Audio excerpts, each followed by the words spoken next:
Visualizing your work on a Kanban board can be a life-changing improvement to your and your team's overall productivity. But adopting the board as a tool, and really the Kanban method more broadly, can be a little uncomfortable at first. In today's episode, I share tips and some personal examples to help you stick with the Kanban method and keep using your board to get those benefits, even when the going gets tough and parts of your brain are tempted to retreat to your old ways of working. Ready to become a more agile attorney? Let's go. Welcome to the Agile Attorney Podcast, powered by Agile Attorney Consulting. I'm John Grant, and I've spent the last decade helping lawyers and legal teams harness the tools of modern entrepreneurship to build practices that are profitable, sustainable, and scalable for themselves and their communities. Each episode, I offer principles, practices, and other ideas to help legal professionals of all kinds be more agile in your legal practice.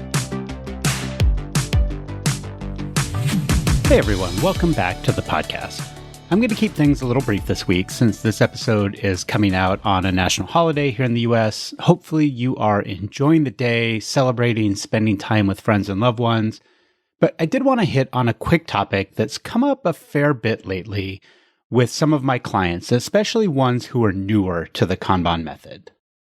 And it has to do with the Agile practice, the Kanban practice of making work visible, which of course is one of the core tools of the methodology.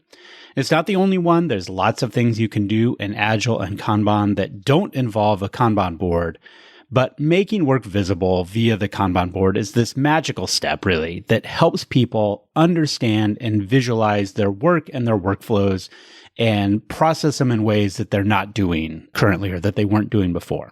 I'm not going to do a deep dive here on building a Kanban board, but go back and listen to episode 4 of the podcast if you are sort of new to the method or catching up on what the Kanban board is and how to build one for yourself. The key thing is that the Kanban board is about making the work and the workflow visual, and that's the practice from the Kanban method, make the work visible. And this really interesting thing happens when a person or a team starts using a Kanban board and they've got the work represented as cards and the workflow stages represented as columns. And they've created cards for all of the work that they're committed to, right? The projects, the matters, the task sets, stuff they know they're supposed to be doing. And at first, there's this cathartic feeling of getting it all out of your head so that you can see it. And one of the things I hear all the time is, now that I've seen my work this way, I can't unsee it.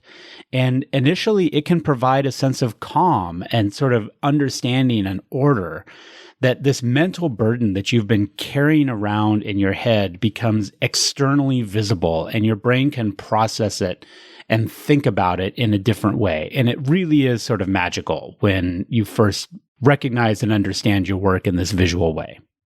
The challenge comes because those commitments aren't static, right? New things keep coming in. And there's something about adding those new tasks or those new projects to the board that when you're in the early stages of the methodology, it becomes hard to do, right? There's sort of this reluctance I see for people to put new work on the board because we've made our work visible. We see that we're overwhelmed, that there's more work than we think that we should naturally be able to process, right? It seems like a lot. And now this new thing has come in and we don't want to add it to the board because we're already so busy. It's just going to stress us out even more that we're not getting the work done. And so we hide it, right? We don't put it on the board. We leave it in our brain. We put it in our inbox, on a sticky note, on a to-do list, on the desk. It goes to some other place. We're still committing to the work. We're still saying we'll do it. We're just not reflecting that work in the board. Now you've got a problem because you've lost your single source of truth, right? Your old source of truth was whatever you were doing before you adopted the Kanban board, carrying stuff around in your brain, putting on a Word doc, an Excel sheet, a yellow legal pad, some other system, whatever it was. But when you revert to that partially, now you're not operating from a single system showing all of your commitments. And that makes it harder to prioritize because you don't have everything in front of you in one place. And this is a totally natural thing. I get it, right? Your Kanban board is the visual manifestation of your honest reckoning with capacity, the thing I talk about all the time.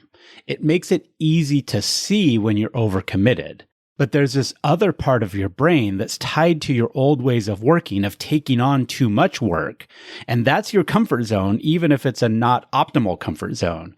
And that part of your brain is basically saying, who's this Kanban board to tell me I'm overcommitted? I want to do this new thing and I'm going to let it in, darn it. And so you make this mental commitment or maybe a verbal commitment or you write it down somewhere, but it becomes this sneaky way to let yourself go over capacity again. And I'll admit, look, this happens to me too. I'm not perfect. I've been doing this methodology for a long time. And just recently, I overcommitted on some things and put myself over capacity. And anyone that tried to email me and is waiting for a response probably has experienced that. And I wasn't too far over capacity and I'm in the process of catching up, but it happens. It's real. But the thing that I've noticed in the years that I've been using this methodology is that I really have retrained my brain around capacity.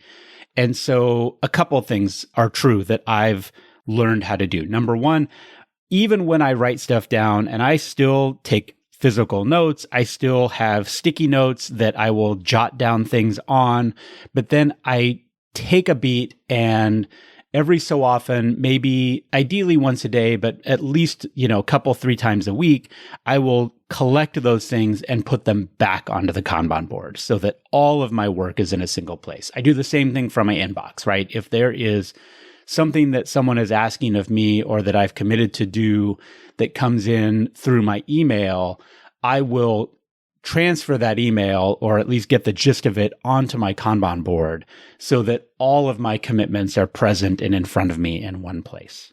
And while my brain is still a yes man, right? I still want to deliver. My natural tendency is to basically say, yeah, I can help you with that.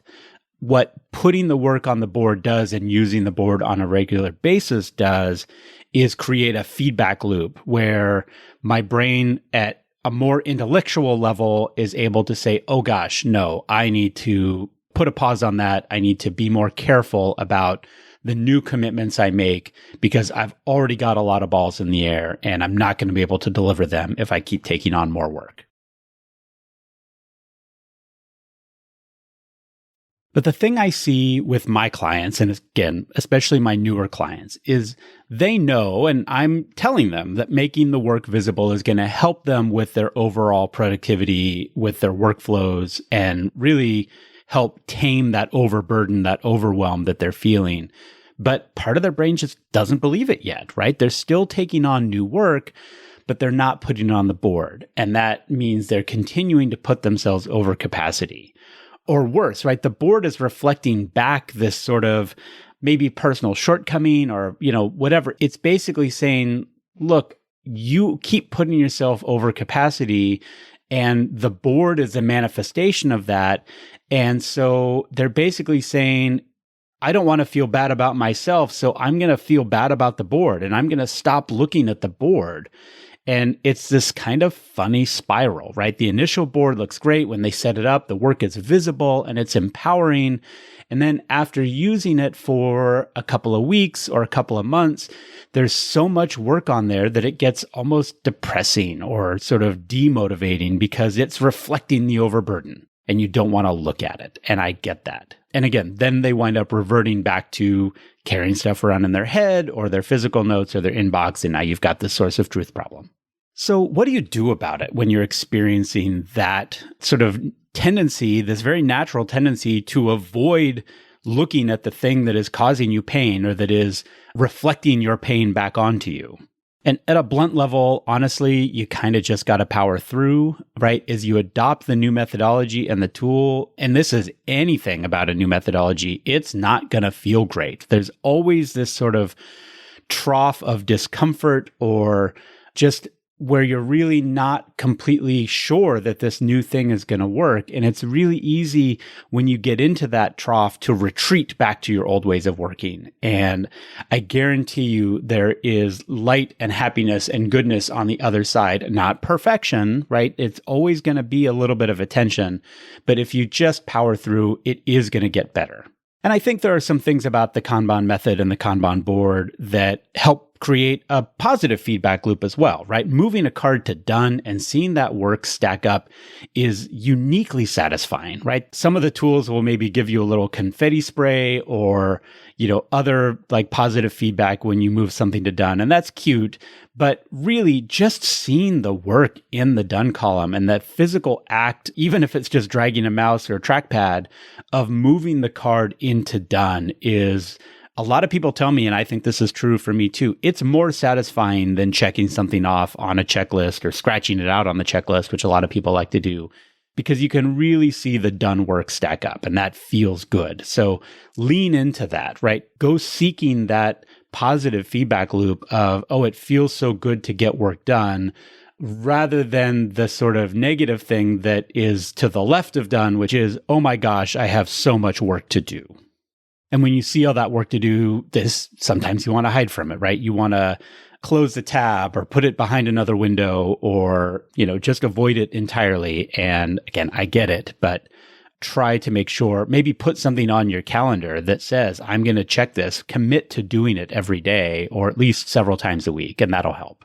One of the things I do, I've got a 2-monitor setup, and one of my monitors is widescreen. It's where I'm doing most of my work day to day. But my laptop monitor off to the side is where I try to keep my Kanban board open and have it on top. And so for the software that I'm using, I've got that board in my periphery all the time. It makes it really easy for me to jump over to that other screen to add things, to move them to done, to update cards if I'm making progress but not getting it all the way finished, things like that. It also helps provide a little bit of that really check, right? And I'm mostly a solo. I've got a great virtual assistant. We work on the board together, but we're not communication every day. And so the board is the thing that allows me, when a new request comes in over email or I get whatever is happening and my brain wants to say yes, the fact that the board is there off to my right, I can glance at it and be like, okay, I probably can't commit to this, at least not right now. So when do I have a window? When am I going to be able to do this work? And the board helps me make better decisions about whether or not to commit to new work and when I can promise that new work. Another thing I try to do is make sure that some of my non-work commitments are on my board, whether it's family stuff, medical appointments, going to the gym, whatever. That's all stuff that is taking up my capacity. And if I don't put it on the board, I will wind up committing to more and more work things and then let those other commitments fall by the wayside. So especially like in the summer, my kids are out of school, there's more things I need to do to help manage their day, which means I have less capacity for getting stuff done in mine. And I use cards to represent that, at least at some level, right? If you're working on a team, you can keep the details and the names of the cards vague if you are worried about privacy. But I still think doing something to keep the personal tasks, the admin tasks, stuff that's not just your client work, but all the things that are taking up your finite capacity, giving them some visual representation on your board really helps with that total capacity, total overwhelm problem. All right, so a couple of quick takeaways. Number one, if you're not using a Kanban board, go back and listen to episode 4 about setting one up. There's plenty to learn. Also, a lot of the recommended tools that I have, and that's at agileattorney.com/start. They've got great tutorials for getting up and running. And with Kanban Zone in particular, there are a lot of templates, including some that I've developed with them for law practice. And so you won't be starting from zero. Definitely think about using the Kanban methodology if you're not already. Then, once you've adopted it, you've made the work visible, but that initial excitement or that initial sort of burst of energy starts to wear off, recognize that it's part of the change process. That feeling of dread at not wanting to put more work on an already full board is actually a good thing, right? Instead of sparking that dread, what hopefully it will do is start to retrain your brain into something where you're realizing, well, maybe I shouldn't commit to this thing. and I can say no, or at least not now, to new requests for work or from using my capacity. That's it for today. Thank you for listening, and I will talk to you again next week. Thanks for listening to the Agile Attorney Podcast. I'm your host, John Grant. If you found today's episode interesting or useful, please share it with someone who you think would benefit from a more agile approach to their legal practice. If you have any questions, feedback, or maybe a topic you'd like to hear me cover, you can reach me at john.grant@agileattorney.com. To help other attorneys and legal professionals discover this podcast, it helps a lot if you could rate or review me on Apple Podcasts or Spotify. And, of course, be sure to subscribe in your favorite podcast app. This podcast gets production support from the fantastic team at Digital Freedom Productions, and our theme song is the instrumental version of Hello by Lunara. That's it for today's episode. Thank you for listening, and see you next time.